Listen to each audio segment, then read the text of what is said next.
Habari hamna, wenyewe umeona mechi imeenda vizuri, mambo yamemwagika. Kizuri ni kwamba ilikuwa mechi ngumu tough, lakini hatujapoteza mchezo. Tunawapongeza vijana wetu kwa mchezo mzuri ambao wameuonyesha.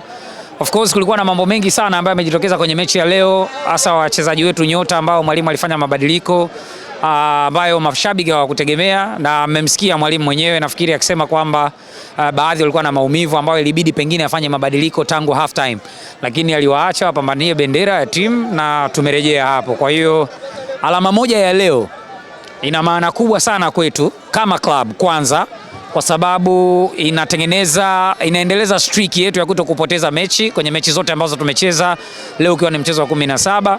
Lakini pia nafikiri ina maana kubwa kuona kwamba timu ambayo tulikuwa tunacheza nayo na pointi 6 zikawa rehani kwenye mechi 2, tumefanikiwa kukunja alama 4. Kwa hiyo ni jambo la kujipongeza kwa sababu kwenye pointi 6 tumepata 4, tumepoteza 2 ambazo wenzetu nao wameambua 1. Hiyo 1 iko tu hapo inaelea, ni kwa ajili ya mashabiki.